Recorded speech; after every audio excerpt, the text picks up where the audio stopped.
السلام علیکم ویورز، میرا نام عطاء الرحمن اور آپ دیکھ رہے ہیں عطاء بخاری یوٹیوب چینل۔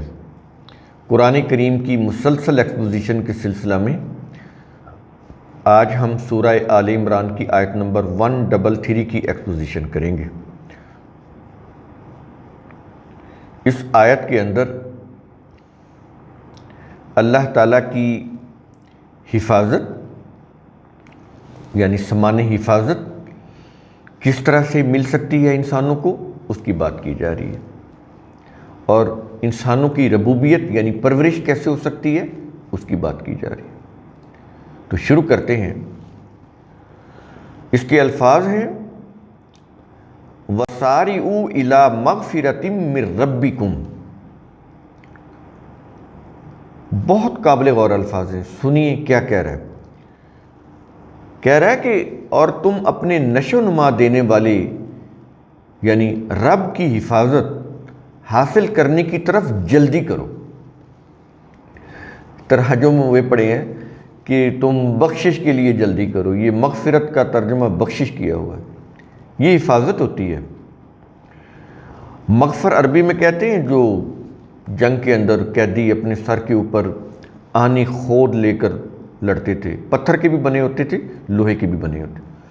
آج بھی یہ جو موٹر سائیکل کے اوپر ہیلمٹ لازمی ہے تو اس ہیلمٹ کو بھی عربی میں مغفر بولتے ہیں۔ تو مغفر اسی سے مغفرت، یہ مغفرت جو ہے یہ حفاظت ہوتی ہے، بخشش نہیں ہوتی۔ تو کیا یہ رہا ہے کہ رب کا مطلب کیا ہوتا ہے؟ نشو نما دینے والا، انسانوں کو رزق پرووائڈ کرنے والا بغیر کسی معاوضہ کے۔ یہ جو سورج کی روشنی ہے اس کی جو حرارت ہے، آکسیجن ہے کائنات کے اندر، پانی ہے، اتنے بڑے بڑے سمندر، زمین کے اندر اتنے معدنیات کے ذخائر، آئل، گیس، اس کے ذخائر، بڑے بڑے بے شمار قسم کی ایلیمنٹس، اور پھر نباتات، یہ جتنا کچھ بھی کائنات کے اندر انسانوں کو رزق پرووائڈ کر رہا ہے، کیا انسانوں نے یہ پیسوں سے خریدا ہے؟ یہ اس نے مفت دیا ہوا ہے، اس کو رب بولتے ہیں۔ اب سمجھ آئیے رب کیا ہوتا ہے، جس کے معنی کیے ہوئے پروردگار، اور کسی سے پوچھ لیں کہ پروردگار کیا ہوتا ہے اس کو پتہ ہی نہیں۔ فارسی کا لفظ ہے پروردگار، اس کے اندر یہ معنی ہی نہیں ہے جو رب کے ہیں۔ یہ ہے رب کا کوئی بھی زبان ہو ترجمہ ہی نہیں کر سکتی۔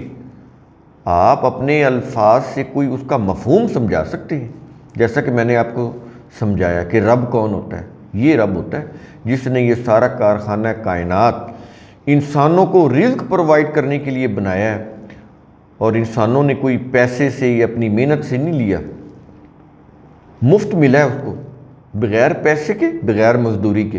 پہاڑ انسانوں نے نہیں بنائے، نہ بنائے ہیں نہ خریدے ہیں، نہ ہم وہ اس کی طاقت رکھتے ہیں۔ یہ ہوتا ہے رب۔ ایسے زمین ہے، ایسی زمین کے اندر نباتات ہیں، تو یہ انسانوں کو اللہ تعالیٰ نے رزق پرووائڈ کرنے کے لیے، اس کی نشو نما کے لیے دی ہے اور مفت دی ہے۔ تو یہ رب ہوتا ہے۔ اب سمجھ آئی کہ رب کیا ہوتا ہے؟ اس لیے میں نے یہاں پر رب کا ترجمہ نشو نما دینے والا کیا۔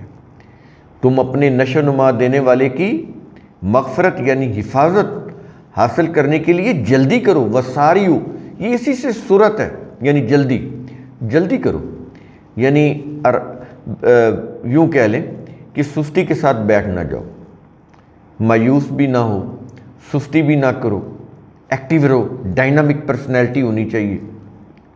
اللہ کے قوانین کو سمجھو، اپنی عقل و فکر کو استعمال کرو، متحرک شخصیت بنو، ایکٹیو ہو جاؤ۔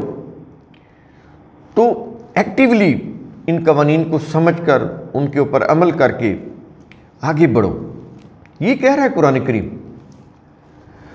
اور آگے ایک تو یہ ہے نا کہ اللہ کی حفاظت حاصل کرنی ہے، کیسے حاصل ہوگی؟ ظاہر ہے اس کے قانون کی روح سے ہی ہوگی۔ قانون کہاں ہے؟ صرف کتاب اللہ کے اندر۔ تو ایک تو چیز ہے کہ اللہ کی حفاظت، اس کی نشو نما، سمانے نشو نما، سمانے حفاظت، دونوں چیزیں آ گئیں اس آیت کے اس جز میں۔ ان کو حاصل کرنے کی جلدی کرو، کسی قسم کی سستی کائلی نہ کرو، اور دوسری چیز حاصل کرنے میں جلدی کرنی، وہ کیا ہے؟ وہ کہتا ہے وجنتن، اندازہ لگا لیں، کہتا ہے کہ جنت کو بھی حاصل کرنے کے لیے تم جلدی کرو، کسی قسم کی سستی کائلی اس کے اندر نہ برتو۔ وہ جنت کو کیا، جنت کیا ہے وہ خود بتا رہا ہے، کہہ رہا ہے کہ ارضها السماوات والارض، اس جنت کا عرض یعنی چوڑائی آسمان اور زمین ہے۔ یہاں پر یہ چیز سمجھ لیں کہ جنت کا مطلب جیسے مذہب نے بتائی اوپر جا کے ہے، وہ تو عرض کہہ رہا ہے، اور اس کا تعلق یہ دیکھیں ارضها السماوات والارض، یہ ارض ارتھ زمین، وہ تو زمین کہہ رہا ہے۔ آسمان تو فزیکلی کوئی چیز نہیں ہے، عربی کے اندر آسمان کا مطلب ہوتا ہے بلندی، ہائٹس، جس میں یہ بے پناہ کرے ہیں، گلیکسیز ہیں، ہمارا اوپر نظام شمسی ہے، یہ فضا ہے، اس کے اندر بے شمار بلندیاں اور ان لمٹڈ قسم کی وہ بلندیاں، اس کے اندر کرے، اوپر گلیکسیز، یہ ساری۔ تو فزیکلی آسمان کوئی چیز نہیں ہے جو نیلا شیشے کی طرح ایک چھت بن کر نظر آ رہا ہے، وہ تو فزیکلی کچھ نہیں ہے، اس کا وجود ہی نہیں ہے۔ اس لیے قرآن کریم لفظ وہی لے کر آتا ہے، سماوات، یہ آسمان کی جمع ہے، بلندیاں، ہائٹس، فضائی بلندیاں جس کے اندر کرے اور گلیکسیز ہیں۔ تو قرآن کریم کہتا ہے کہ جنت جو ہے، جنت کا مطلب میں نے بتایا باغ، تو باغ کیوں کہتا ہے؟ ظاہر ہے اس کے اندر پھل ہوتے ہیں جو انسانی پرورش کے لیے، نشو و نما کے لیے ضروری ہوتے ہیں۔ تو بیسک تو یہ استعارہ ہے، میٹافور ہے انسانی رزق کی طرف، اور رزق کی جو اعلیٰ ترین شکل ہوتی ہے وہ پھل ہوتے ہیں، فروٹس، یہ بڑی اعلیٰ قسم ہوتی ہے رزق کی۔ یعنی ہم روٹی کھاتے ہیں، لیکن اس میں آپ یہ دیکھیں کہ جو انتہائی قیمتی اور اعلیٰ ترین چیز ہوتی ہے وہ پھل ہوتے ہیں، فروٹس ہوتے ہیں، ان کے اندر پھر وائٹامنس، ان کی جو کوالٹی ہوتی ہے انسانی، جو لوگ پھل زیادہ کھاتے ہیں تو ان کی دیکھیں نا، ان کی جو ہیلتھ کوالٹی ہوتی ہے وہ ان لوگوں سے کہیں بہتر ہوتی ہے جو صرف یہ جو اناج وغیرہ کھاتے ہیں۔ جو اس لیے وہ جو سپریم کوالٹی چیز ہے، پھل جہاں سے حاصل ہوتے ہیں، وہ کیا ہے؟ باغات، آرچرڈز، گارڈنز، ان کو جنت بول رہا ہے، اس کی جمع جنات ہے، باغات، آرچرڈز، تو اس کی طرف اشارہ کر رہے ہیں۔ اب سمجھ آئی کہ یہ جنات کیا ہے، سماوات کیا ہے، اور ارض جو سماوات کے نیچے ہو پستی میں، اس کو قرآن ارض بولتا ہے۔ تو کہہ یہ رہا ہے کہ جو جنت ہے اس کا جو عرض ہے، یعنی جو چوڑائی ہے، یعنی اس کی جو وسعت ہے، اس کا جو پھیلاؤ ہے، وہ یہ نہیں کہ آسمانوں کے اوپر ہے، بلندیوں پہ، وہ کہتا ہے کہ زمین سے شروع ہوتا ہے، زمین اور آسمان دونوں، یعنی پستی اور بلندی۔ جب وہ سماوات والارض کہتا ہے تو اس سے مراد ہوتا ہے دا ہول یونیورس، تمام کائنات کی پستی اور بلندیاں، یہ اس سے مراد ہوتی ہے۔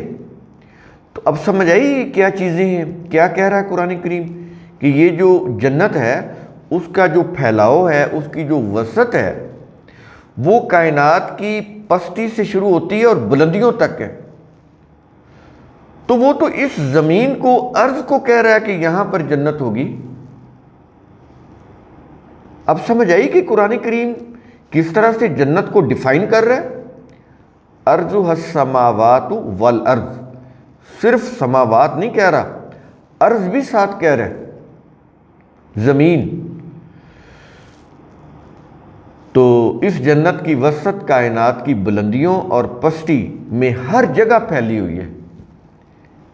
اب خود ڈیفائن کر دیا کہ جنت کیا ہے، اور اس کے بعد کہہ رہا ہے کہ یہ کن کے لیے ہے، یہ بھی بتا رہے ہیں۔ دیکھیں قرآن کریم جب ایک بات کرتا ہے اس کے ساتھ ساتھ وضاحت دیتا چلا جاتا ہے، انسانی سوچ کے اوپر نہیں چھوڑتا کہ وہ اپنی طرف سے کچھ چیزیں فرض کر لیں، بالکل نہیں۔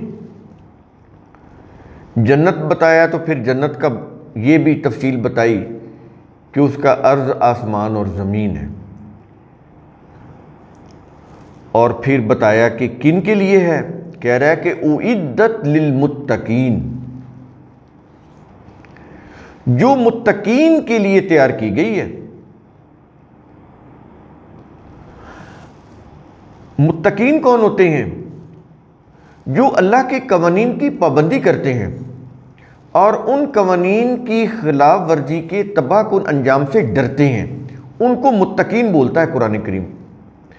اب مذہب میں دیکھیں تو تفاسیر اور تراجم اور وہ جو کتب روایات، ان کے اندر جو متقین ہوتے ہیں، متقی پرہیزگار، یعنی جن کے کوئی پھٹے پرانے کپڑے ہوں، کھانے کو روٹی نہ ہو، کوئی تسبیحیں ہاتھ میں پکڑی ہوں، تسبیحیں کر رہے ہوں، وہ دانوں والی تسبیح کر رہے ہوں، بری حالت ہو ان کی، معاشرے میں وہ بیٹھے ہوں، لوگ ان کو کھانا دے جائیں اور وہ بیٹھے ہیں، یا کچھ چیلے کاٹ رہے ہوں باہر، یہ ان کے متقی پرہیزگار ہیں۔ یہ کانسیپٹ دیا، اور قرآن کا کانسیپٹ دیکھیں، متقین کون ہیں؟ جو اللہ کے لاز کو فالو کرتے ہیں، ایبسولوٹلی بک آف اللہ کو فالو کرتے ہیں، قرآن کو، اس کے اندر جو قوانین ضابطے دیے ہیں صرف اس کو فالو کرتے ہیں، کسی انسانوں کی بنائی ہوئی وہ جو مذہبی قوانین ہیں ان کو نہیں۔ اور پھر ان قوانین کی جو وائلیشن ہے، ڈرتے ہیں کہ اگر ہم نے یہ کی خلاف ورزی تو ہم تباہ کن انجام سے دوچار ہو جائیں گے، اس کے اوپر ان کو یقین ہوتا ہے، اس لیے وہ کبھی بھی اللہ کے قوانین کی وائلیشن نہیں کرتے، ہمیشہ اس سے ڈرتے ہیں اور بچتے ہیں ان قوانین کی خلاف ورزی سے، تاکہ انہیں کوئی نتائج جو ہیں برے وہ پیش نہ آ جائیں۔ تو ان کو قرآن کریم متقین بولتا ہے، کہتا ہے ان کے لیے جنت ہے۔ اور یہ اعدت، یہ جو تیار ہوتی ہے، کیسے ہوتی ہے جنت تیار؟ متقین کے اچھے عمل کے روح سے، اس دنیا میں بھی اور آخرت میں بھی، کیونکہ یہ دنیا تو ایک وقت ختم ہو جائے گی۔ تو اس دنیا میں جن متقین نے جنت اپنے لیے تیار کر لی ہے، انہی کو آگے چل کر جنت ملے گی، انہی کو، ان کو نہیں جنہوں نے یہاں پر یہ تیار نہیں کی۔ تو یہ جو دنیا ہے، اس کے اندر انسانوں نے جو بھی کچھ کیا، یہ فیصلہ کن ہوگا اگلی دنیا کے لیے کہ اس میں ان کے ساتھ کیا معاملہ ہوگا۔ اگر یہاں انہوں نے اپنے صحیح عمل سے جنت کریٹ کر لی ہے، ایک جنتی معاشرہ اسٹیبلش کر لیا ہے، جس کے اندر امن ہو، جس کے اندر سکون ہو، جس کے اندر انصاف ہو، جس کے اندر ہر ایک کی عزت ہو، میوچل رسپیکٹ ہو، جس کے اندر ہر ایک کو رزق کریم ملے، یعنی عزت کے ساتھ رزق ملے، ضرورت کے مطابق ملے، بر وقت ملے، ان کو روزگار ملے، ان کو ان کے جو بنیادی حقوق ہیں وہ ملے، اس طرح کی جب وہ جنت تیار کر لیں گے، اس طرح کی اسٹیٹ، ظاہر اس کے لیے تو پھر ایک اسٹیٹ چاہیے قرآن کے قوانین کی روح سے۔ تو جب اس طرح سے وہ ایک اسٹیٹ قائم کریں گے، اس میں جب وہ جنتی معاشرہ ڈیولپ کر لیں گے، تو ان لوگوں کو آخرت میں جنت ملے گی۔ تسبیح پڑھنے سے، چلے کاٹنے سے، ورد وظائف کرنے سے، جن کو یہ متقی پرہیزگار بولتے ہیں، پھٹے پرانے کپڑے پہننے سے، وہ جو ایک مخصوص عاجزی اور انکساری ہے، وہ اس سے جنت نہیں ملے گی۔ عاجزی اور انکساری بہت اچھی چیز ہونی چاہیے، لیکن وہ ایک مذہبی عاجزی اور انکساری ہوتی ہے کہ اتنا ویک ہو جاؤ کہ تمہارے اوپر کوئی کتنا ہی ظلم کرتا چلا جائے، تم آگے سے اس کو جواب ہی نہ دے سکو۔ یہ انکساری نہیں ہے، یہ عاجزی ہے۔ اس میں انسان کی قوتیں سلب ہو جاتی ہیں، ختم ہو جاتی ہیں، وہ باطل قوتوں کے مقابلے کے قابل ہی نہیں رہتا۔ تو ایسے لوگ تو متقین نہیں کہلائے جا سکتے۔ مذہب کی روح سے ٹھیک ہے وہ متقی پرہیزگار ہیں، لیکن دنیا میں تو وہ پھر ذلیل و خوار ہوتے ہیں۔ یہ قرآن ہے، یہ جذبات میں نہیں آتا، یہ حقائق فیکٹس کو سامنے رکھ کر بات کرتا ہے۔ کہیں بھی سینٹیمنٹس نہیں ہے، کہیں بھی ایموشن نہیں ہے۔ عدل و انصاف کے اندر لیجسلیشن قانون سازی میں جذبات ہوتے ہی نہیں۔ اگر جذبات آ جائے تو قانون وہ یوں کہہ لیں کہ صحیح قانون وہ کہلا ہی نہیں سکتا۔ تو یہ چیزیں ہیں۔ متقین میں نے سمجھایا کون ہوتے ہیں، وہی جنت کریٹ کر سکتے ہیں، جنتی معاشرہ ڈیولپ کر سکتے ہیں، اس دنیا میں بھی، اور پھر جب وہ آخرت میں کوالیفائی کر جائیں گے اس دنیا کی بیس کے اوپر کہ یہاں انہوں نے جنتی معاشرہ بنایا تھا، تو پھر آخرت میں بھی ان کے لیے جنت وہ تیار کرنے کی صلاحیت رکھتے ہوں گے۔ وہ پھر پرماننٹ جنت ہوگی، جنتی معاشرہ پرماننٹ ہوگا، جس میں پھر کوئی مجرمین کی آمیزش نہیں ہوگی، وہ تو بالکل علیحدہ ہو جائیں گے۔ یہ پھر جو متقین ہیں اس جنتی معاشرے میں جو آخرت میں قائم ہوگا، اس میں پھر وہ آگے سے آگے بڑھتے چلے جائیں گے۔ یہ نہیں کہ وہاں جا کے بیٹھ جائیں گے، پتہ نہیں وہاں کس قسم کی چیزیں وہ ایکسپلور کریں گے، کتنا اور آگے بڑھیں گے، کچھ نہیں کہا جا سکتا، کیونکہ قرآن کریم کے اندر 95% باتیں اس دنیا کی ہو رہی ہیں، کوئی 5% باتیں ضرورت کے مطابق آخرت کی ہیں اللہ نے۔ وہ اس کی وجہ یہ ہے کہ آخرت کی بیس ہی یہ دنیا ہے۔ اگر اس دنیا میں آپ نے اللہ کی دی ہوئی صلاحیتوں کی نشو و نما نہیں کی، اپنے آپ کو ریکٹیفائی نہیں کیا، یہاں پر جنتی معاشرہ قائم نہیں کیا، تو آخرت میں آپ ڈسکوالیفائی ہو جائیں گی، جنت نہیں ملے گی۔ اس لیے وہ پہلے سمجھا رہا ہے، بتا رہا ہے کہ کسی غلط فہمی میں نہ رہ جائیں، یہ جو مذہب کے دھوکے ہیں اس کے اندر نہ رہ جائیں۔ وہ ختم کر دیتا ہے جتنے بھی مذہب کے دھوکے، یہ جو سفارش، شفاعت، وسیلہ، بخشش قرآن کے بالکل خلاف ہی ہیں۔ آگے ایک وہ جو انہوں نے بتایا کہ اوپر کچھ جنت ہے، بالکل یہ ایک دھوکہ ہے۔ انسان کے عمل سے، اچھے عمل سے جنت بنے گی، برے عمل سے جہنم بنے گی۔ تو بڑی مختصر آیت ہے لیکن بڑی ڈیپتھ ہے اس کے اندر۔ تو قرآن کریم کا اصول ثم تفکروا، اس کی روح سے آپ خود بھی سوچا کریں، سمجھا کریں، غور و فکر کیا کریں۔ شکریہ۔